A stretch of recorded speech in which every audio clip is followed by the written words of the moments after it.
Yes, people, welcome back to another stream, man. And today we're going to be having a little look at this weekend's Premier League fixtures, man, because this weekend could decide the Premier League. It really, really could. It could be over. It could be over this weekend, man, if results go City's way. If results don't go City's way, then potentially we could be letting Arsenal back into the race, man. I feel probably weird, bro, because you've just had a fresh trim a few days ago. I've just got a fresh trim. Like, people are in the chat like, who are these frauds, man?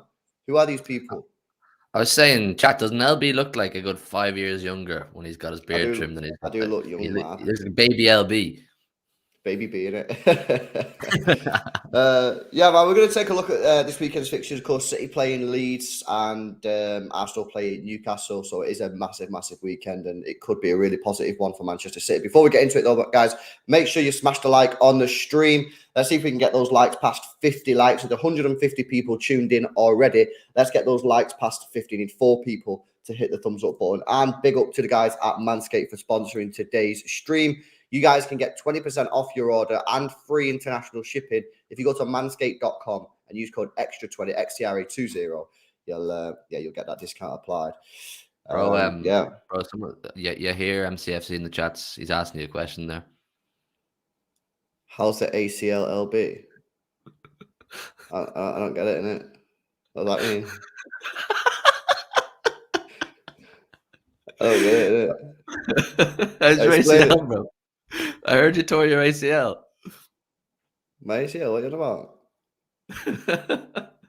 Someone in the chat yesterday when me and Jordan were doing the player rating stream. Oh, it was like I heard LB, or is LB not there because he did his ACL? And me and Jordan were like, yes. How did you guess? That's exactly why he's not here, because he blew his ACL. But don't ask him; he's a bit embarrassed over it.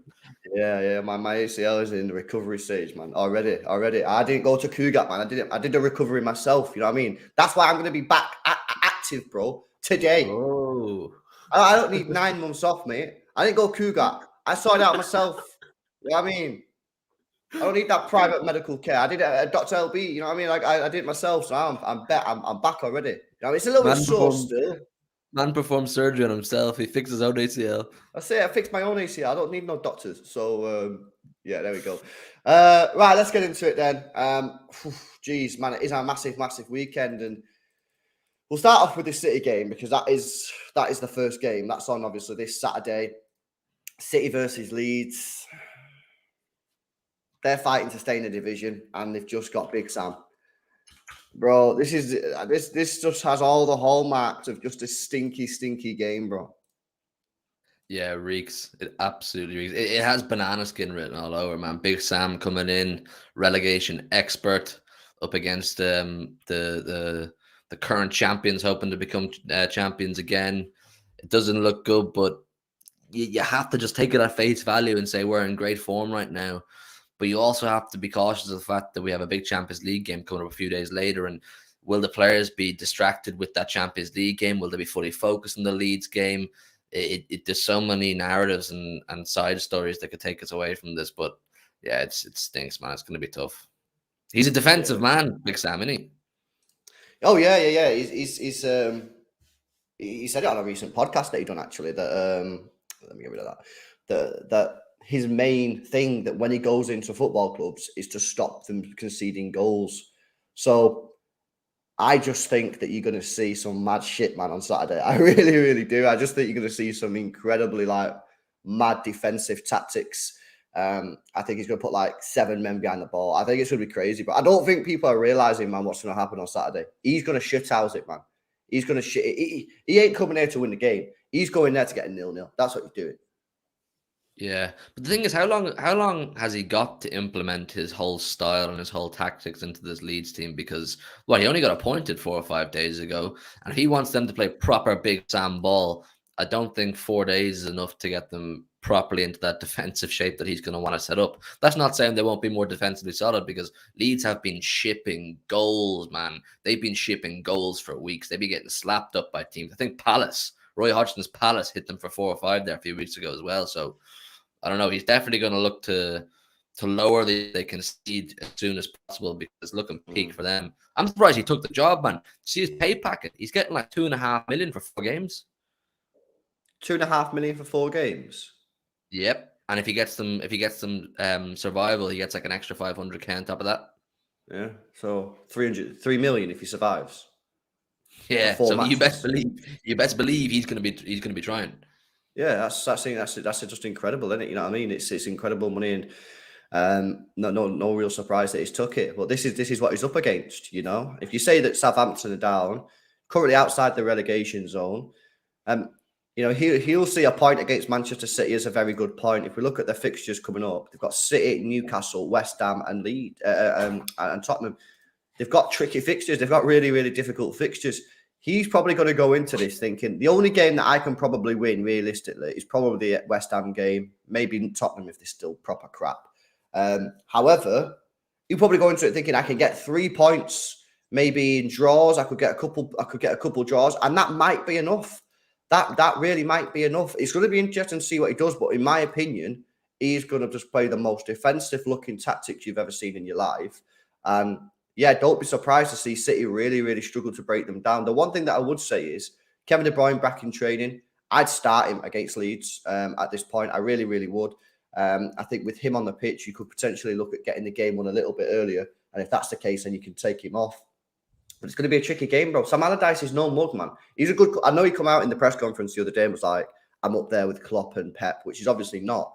But he is a fantastic manager. Anyone wants to murk him, you know what I mean, for whatever reason, he's called Big Sam, you know what I mean, he's a bit funny or he plays proper negative football, whatever. You can say whatever you want about him. The fact is, he is a good manager. He is a good manager. And he knows how to get the team playing football. He really does. So for me, I think it's going to be really tricky. But if we can get that win tomorrow, put that pressure on Arsenal, they've got to go away to St James's Park. Could be curtains, man, by the end of the weekend. It could. And I said this to Matisse last night in the Big Six. You may still yet see a Premier League trophy this season, because if Arsenal drop points and we beat Leeds, we can wrap it up at home to Chelsea and the Etihad. But this test we have on Saturday, it's going to be one of the toughest tests we have in the running, because Big Sam be looking at their fixtures saying City also play Everton. So if we can get a point off City, that's a point that you wouldn't expect Everton to get. That's the way he'll look at it. And that's the direct relegation battlers. But Big Sam is a top manager. He's a top manager in the sense that he's a specialist. He's a specialist at relegation battles. And that's exactly what he's in the middle of right now and where his next obstacle. So you best believe he'll set up for a point. They might go for a few counter-attacks, so he can then nick a win if it all plays into their hands. It ain't going to be easy, man. And these are the trials and tribulations that we spoke about all season. You get to the business end, no game is a write-off, man. Each different team will pose a different problem to you, whether they're fighting for Europa League or Champions League, they're scrapping in relegation, in a title race, whatever. Every single team is going to give you a serious headache. Like, we're looking at Leeds here, as worried as we were about Arsenal 2 weeks ago. That makes sense. It's Bro, we got some bad news. What's that? We got a Leeds fan in the chat. It says, all right, lads, Leeds fan, don't expect anything tomorrow. Only conceding 3 to you would be a good result for us. No! You know what happens, man? Every time an opposition fan comes in one of our previews and says they're going to get smacked up off City, we always drop points. For fuck's sake, You're too superstitious, man. You're too superstitious. I am too superstitious, man. But it seems like it happens all the time. Poor old Shezer there is just worried about getting the drop again. They're only back in the Premier League and they look like they're facing the drop again. So he's feeling ominous about the whole situation. Deep, the best chance to have of surviving the season was getting in Big Sam, was getting specialists. So I'd say low-key he has a teeny bit of confidence that they can hold out for something. If Sam has used his time this week efficiently to get that defensive shape set up, I'd say he wasn't even bothered about working on tactics going forward. I'd say he wasn't bothered about set-piece attacking and counter-attacking. I'd say it would just get our 11 men on the edge of that 18-yard box and we'll hold this down and see what happens from there. Yeah, truth. Big up Bastian, by the way. It says Leeds just defending does save energy for Real Madrid. It does and it doesn't because, it doesn't. You think that, but it doesn't really work that way in my view, Bastian, because you use a lot of mental energy. You use a lot of mental energy in trying to break down the team. You have the ball for 90 minutes effectively. You have 70%, 80% of the possession. You're constantly moving the ball. And yes, okay, you're not working that hard off the ball because you've got the ball and it's them who are moving around. But you use a lot of mental energy. You know what I mean? So, yes and no. In the legs, maybe, but I think mentally, it can take a lot out of you, to be honest with you. Frustration, man. Frustration is the biggest level of fatigue. Frustration will tire anybody out.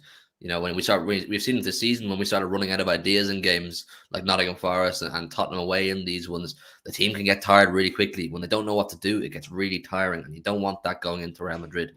Ideally, we want to hit them for an early goal. We want to hit them for an early goal Leeds on Saturday and get ourselves up and don't let it get to like the 60th, 70th, 80th minute where we're saying, fuck, we need to get a goal quick and we're running out of time.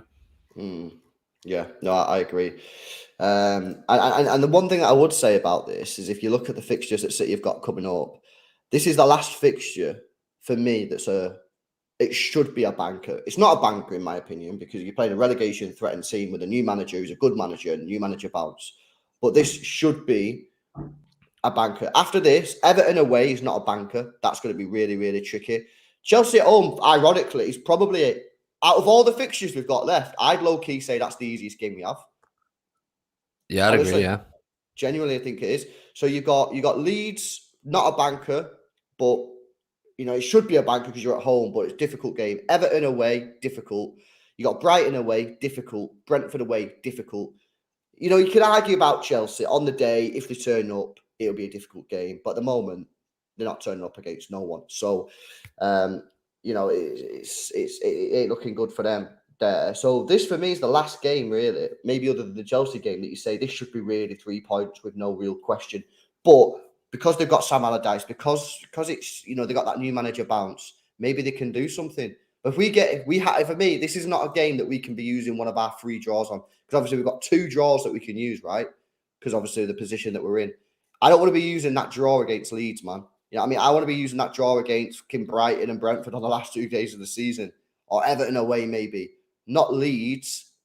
Plus, if you think about it as well, after today, in fact, after the next game, does the table start to turn a little bit more in Arsenal's favour? Because if you look at our fixtures, after obviously today, we've got Everton, Chelsea, Brighton, Brentford, really tricky. You look at Arsenal's fixtures, after the Brighton game, they got Forest, Wolves, and that's it. Last game of the season. So they've only got 3 games. They've only got 3 games left. They've got 4 games left. Where's the other game? Oh, yeah, at Newcastle, sorry. So they've got Newcastle, Brighton, and then they've got the 2 easier games. So after their next 2 games, the tables turn a little bit more in their favour. Let me add that to the screen. Sorry, I didn't realise it was on screen. If you look at the fixtures, they've got Newcastle, Brighton, then they've got Forest, Wolves. So that's why for me, I don't really want to be using my free draws until the last 2 games of the season, because that's where the tables start to turn. So we've got to get through Leeds somehow. It's going to be a very, very tricky game.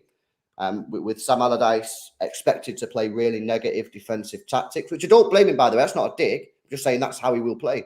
But I don't blame him. I mean, if Sam Allardyce came into my club and I'm in a relegation threatened situation and he started playing open attacking football, I think he's lost the plot. You know what I'm saying? So it's not a dig, by the way. I'm just saying that's how he will do it, and that's what he's got to do. But that's going to make it really, really tricky for City.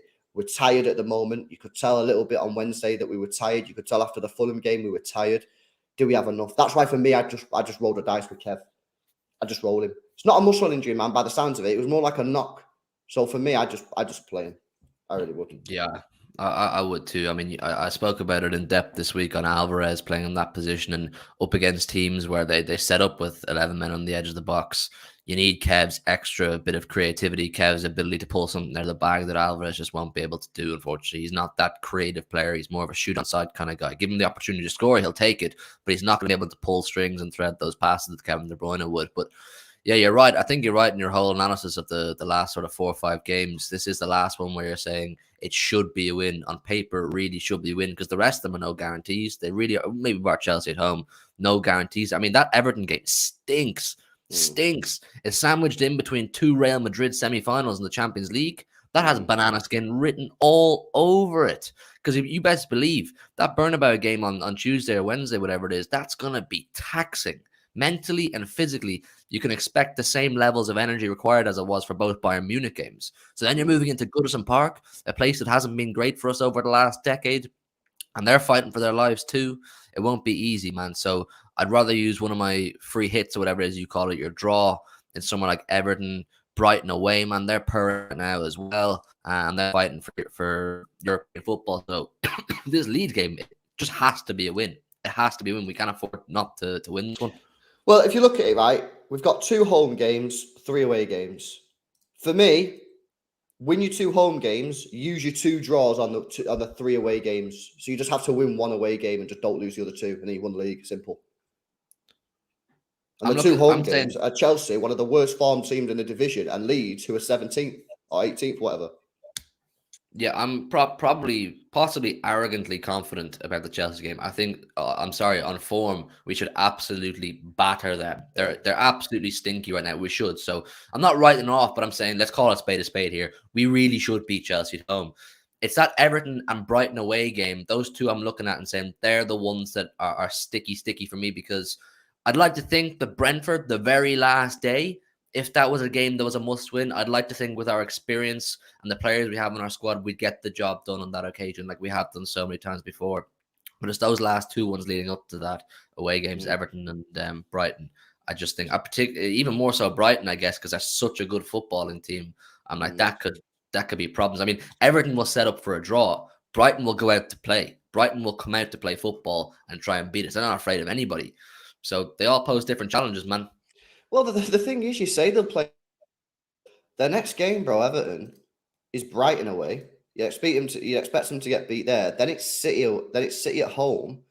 They might be in a position, depending on other results, that they might not be able to play for a draw. I mean, they're looking at the final 2 games of the season. They've got Wolves and Bournemouth. They're probably looking at them and going, "We got to win those games."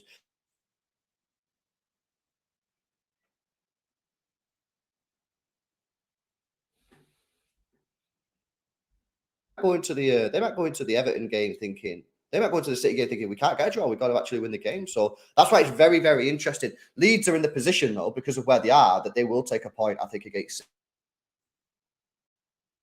So it's going to be interesting. I want to move on to the Newcastle.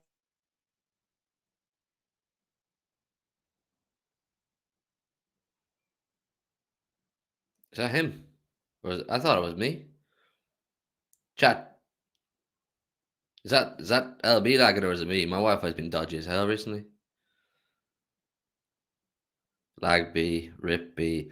Ah, okay. You know me, chat. I've had dodgy Wi-Fi for ages now. I'm trying to get it sorted out, but The turntables, you know what I'm saying? The tables have turned. I'm not even sure what point he was making there when he lagged out. I think he was talking about, was it Everton? I'll give him a text and see where he's gone B, lag B. Listen, do me a favor while we're waiting for LB to come back and smash a like on the stream and subscribe to the channel if you're new, because I think we're under 500 now from 75k. So I'll be buzzing to hit 75k. I told him when I came in, I will help you. I am the big Sam in this situation. I will come in and help you get to 75k. So he's waffling anyway. Wi-Fi shit in jail.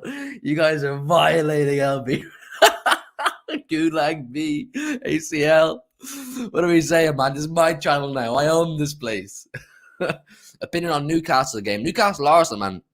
I said this on, or I didn't say it in the Big Six last night, but I kind of wanted to say it. I was doing some, reverse psychology. I said Arsenal will win 3-2 because I think if Arsenal win, I get points on the Big Six leaderboard. If Newcastle win, Arsenal drop points. It's a sticky game for Arsenal. I'm just talking about the Newcastle-Arsenal game here now, LB. It's a sticky game. Newcastle are in pole position to get Champions League football, and it will be a big statement in that journey for them to Arsenal, who've been the best team over the longest period this season. Isak's on form. Callum Wilson's looking clinical. They're playing football, man. I have serious confidence. It's not even like, quietly confident. I'm seriously confident that Newcastle can get a job done against Arsenal. How do you feel about that one? Well, I mean, when we was behind Arsenal, right, and we was thinking in the games, what matches could Arsenal potentially drop points in, and it was we looked at the Liverpool game, we looked at Newcastle and Brighton. That was it. So this is the second game out of the three that I looked at. Obviously, since then they have dropped points in against City, Southampton, and West Ham, but no one expected them to drop points against Southampton and West Ham.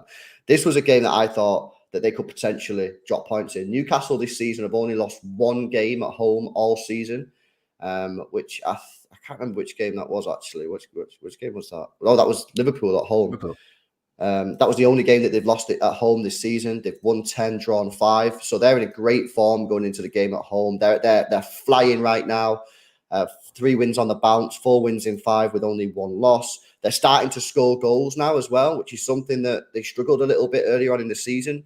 I mean, the reason that they've not challenged for the title is because of the draws, which I called out very, very early. They've lost the same amount of games that City and Arsenal have, 4 games, but they've drawn 11, whereas City and Arsenal have won 25 and 24. So their problem is goals. That's their problem. They've not scored enough goals. And again, the Premier League table proves that. City scored 87, Arsenal 81, Newcastle 61. So they've not scored enough. However, in recent matches, they are now starting to score goals. They put 3 past Southampton, 4 past Everton. They put 6 past Spurs, 5 past West Ham. This is all in April. So they're starting to score goals now, which is helping them a lot in pushing them into that top 4 race. It's going to be interesting to see how Eddie Howe adapts his side for this game. Because they're in such good form, are they going to go into this game and just attack Arsenal, potentially leaving spaces and gaps for Arsenal to hit them on the break? Or will he do what he did at the Emirates and be a little bit more pragmatic, set up a little bit more defensively? You know what I mean? Because a draw for Newcastle would be a great result. It would take them 3 points ahead of Manchester United with the superior goal difference. So even if United won their game, they'd still be third. And with only 4 games left of the season, they'd be, 6 points ahead of Liverpool on the same amount of games? With 4, they'd have to seriously fall off in the last 4 games to not get the top 4. So a point against Arsenal would be a great result. So I don't know how he's going to set up. It's one of them, man. I don't know how he's going to set up. I'm really interested to see what Eddie Howe does here. But yeah, I think it's certainly a game that they could potentially get something out of. But my worry is that, when they played United in the FA Cup final, no, the Carabao Cup final, the Carabao Cup final, when they were the better team. And I remember watching the game, right? And they were playing well at 0-0 and thinking, this isn't good. I don't want Newcastle to be the better team, because that means they'll get beat, because they'll get caught on the counter-attack. And that's exactly what pretty much happened. Rashford goes to on the left-hand side, puts the ball in, you know what I mean? Like, I almost want Newcastle to do what they did at the Emirates, where they're not the better team, Arsenal dominate the ball, but they just can't break Newcastle down. So, but I don't think they're going to do that. I think he's just going to full send it, which I'm worried about. If he does, I think they'll get beat. I think Arsenal will I, win. I I think they'll full send it. I think they'll go for it. They're a different team. They have a different level of belief now to the team that played in the Carabao Cup final, to the team that wasn't losing games. It seemed to me like they didn't believe they were a top team, but they're holding out and not conceding goals. They wanted to see how far it could take them. And as time has gone on, they've realized they're in a real Champions League race, and they realized they're actually a really clinical team, and they're quite devastating when they want to be. They pulled the bandage off and said, right, let's go for it. Let's go out to actually beat teams and score goals properly. And if they're battering teams now as well, it's quite clear they're clinical. So I think with that, they're just a different team to what it was 2-3 months ago. And I think that's what they'll take into Arsenal. I mean, in the Carabao Cup final, it was their first time there in a long time. Bit of stage fright maybe came into account. This is in St. James's Park, where they've been absolutely class all season. They'll feel up for this. They'll be licking their lips at this, saying Arsenal, possibly with no Gabriel, definitely no Saliba, Callum Wilson and Isak in their current form, even Almiron and Joe Linton, these kind of players have found new levels of form this season. I think Eddie Howe's going to go out to beat them. He's going to go out to make a statement, and a win would all but seal Champions League football for them. So, it pretty much would. They go to what, 68 points? They'd be 9 points ahead of Liverpool with 4 games left. They'd need like a win or something in the final game, in 1 win in 4. So yeah, maybe they will. I don't know. I just fear that they'll go for it, not be clinical in this one game and get caught on the break. That's my fear. But it's going to be a great game, and of course, if City do whatever happens in the City game, whether we beat Leeds, that's going to put huge pressure on Arsenal. If Arsenal drop points, for me, the league's done, in my opinion. Then, if City drop points against Leeds and Arsenal beat Newcastle, I think we're back in a serious sort of like sticky situation. Because that means we've only got, if say we draw against Leeds, right? Because I'd be surprised if they beat us. I mean, they could do us on the break. Anything can happen in football, but they could get a draw. Who knows?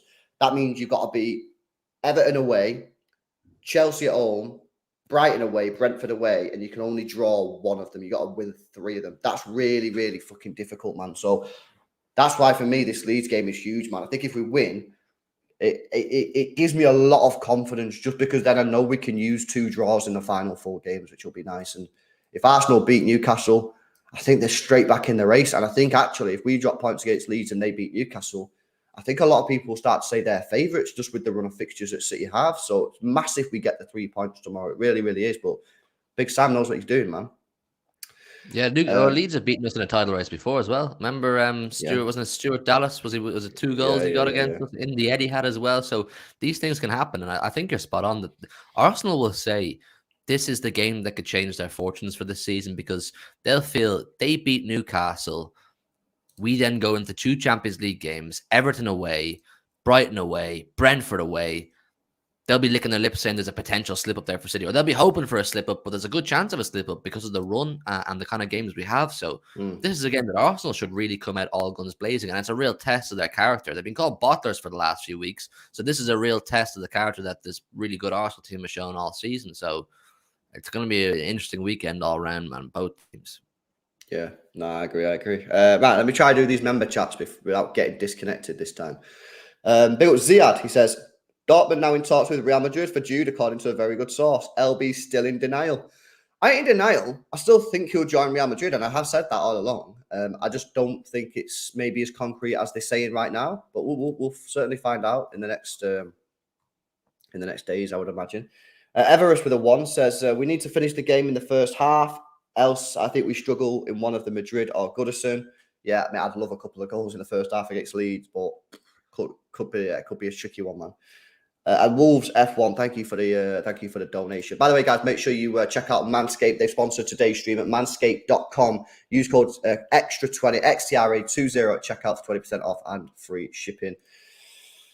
Oh, so just to sort of wrap this conversation up this weekend, if City beat Leeds and Arsenal drop points against Newcastle, right, let's get the league table up, right? Let's get the league table up. Let's see what will go on, right? Present league table. There we go. So City beat Leeds, and we go to 34 games played. We'll be on 82 points. Arsenal get a draw, right? They'll be on 79. City would have a game in hand, so we'll be 3 points clear with a game in hand, which is the Brighton game. Is it over? And we have the goal difference. We have the goal difference, so you got that extra point effectively. I don't know about over, but I'm saying if we don't win that Premier League at that stage, that's a bottle job on our part. With the experience we have. Yeah, they'd have what? So they go to 79 points. They'd have 9 points to play for, so they could end up on 88 points. We'd be on 82. We'd need 6 points. We'd need 2 wins. We'd need 2 wins out of 4 games, bro. Yeah, so that's just what I'm saying, man. Wrap it up against Chelsea. I'll be there. Big vlog for you lot. Beat Everton, beat Chelsea then. It's curtains. We're seeing a trophy. I'm seeing a trophy. You're all seeing a trophy. That's the ideal situation, man. I think this weekend could decide the Premier League, man. I think if City get the lead, if City beat Leeds tomorrow, which is going to be super difficult, and Arsenal drop points, I think it's over. I do. I think it's over. We have to win 2 games, bro. 2 games. And they've still got to go to Brighton or play Brighton, Arsenal. You know what I'm saying? So I think it's over, man. If we beat Leeds and they drop points against Newcastle, I'm calling it. If I was a bookies, I'd pay out. You know what I mean? You know when the bookies pay out early. And then, do you remember when they got it wrong? Betfred got it wrong back in 2012. Remember that? Yeah. Paid out on United winning the league. That's a think we're underestimating Newcastle a lot. I just gassed Newcastle up for the last 10 minutes, man. I'm underestimating them. If anything, I'm overestimating them. I think they're going to beat Arsenal. Yeah. I don't know, man. I don't know. I want to believe. I think the reason I don't fully believe that Newcastle are going to do something is because for me, I'm saying that if Newcastle do something against Arsenal and City beat Leeds, I'm saying that's the league. And that's why I'm like, nah, something's got to go wrong this weekend. Something has to go wrong because I just don't see that. You know what I mean? In my head, I'm not prepared to call it over. But I think if City beat Leeds and Newcastle win or get a point, I think it's over. But it seems too good to be true, man. That's why I'm worried. That's why I'm like saying, nah, Leeds are going to do something against City or Arsenal beat Newcastle because in my head I'm like, nah, it's something ain't right here. How are we talking about wrapping this up 2 games early? How are we talking about wrapping this up 2 games early, considering we were 8 points behind not so long ago? Like crazy, it seems way too good. It seems too smooth and too straightforward for this to be City. It does indeed. Big up Joe, by the way. He says, yes, lads. Hope you're both having a good morning with the member chat. Yeah, man, I'm having a good morning. You having a good morning, bro? I'm having a great morning. Good. Right, cool. You'll see us in a couple of hours anyway, because we've got a big press conference reaction coming up at 2:00. It's going to be really interesting, actually, because I want to know about Kevin De Bruyne. What's Pep Guardiola going to say about Kevin De Bruyne? Is he going to be able to play the game tomorrow? He's been in training now a couple of days, so one would imagine that he's going to be available for selection. Is it going to be a bench-only job, or is he going to be able to start the game? So we'll have to see what he says there. A bit of an injury update maybe on Phil Foden. He's been back in the squad for a long time now. Could he be in line with the start? Maybe someone's going to ask Pep Guardiola about that. And then rest and recovery. We've seen a lot of people speaking today on social media about Rodri. Does he need a rest ahead of the Real Madrid game next week? Could you play Calvin Phillips? Could you play Gundogan in the 6th? Let's see what Pep Guardiola has to say in this press conference. So, yeah, make sure you join us later on. At 2:00, we'll be going live. This stream will automatically redirect you to the press conference reaction. So when you get redirected now, go over there and give it a thumbs up before the stream starts, man, because it just helps get people in the stream if the likes are already up. But again, other than that, big up to everyone in the chat. Been a good conversation this morning. And yeah, big up to Manscaped. You know what to do. 85% of partners prefer a man who is groomed below the waist, and 96% of partners think bad grooming is a major turn-off. That's where Manscaped have come in to help us all out, including myself, lads. The Lawnmower 4.0 is a trimmer specifically designed with our crown jewels in mind. It has skin-safe technology to reduce those nicks and cuts and gives you the maximum confidence while trimming below the waist. It's also IPX7 waterproof rated, so you can operate in wet or dry conditions. It has a premium 7,000 RPM motor with quiet stroke technology and a massive 90-minute battery time, which is supported by its wireless electromagnetic charging function. With the Performance Package 4.0, you'll get the Crop Reviver with witch hazel and powerful odor defense. This keeps your balls protected after a good shave. Crop Preserver with its soothing aloe vera and advanced quick absorbing cream, keeping your balls feeling fresh and hydrated. And the Weed Whacker to trim ear and nose hair. The Performance Package 4.0 has everything you need to keep you the most groomed man in the room. Use our code XTRA20 XTRA20 at checkout and you'll save yourself 20% off your order and receive free international shipping.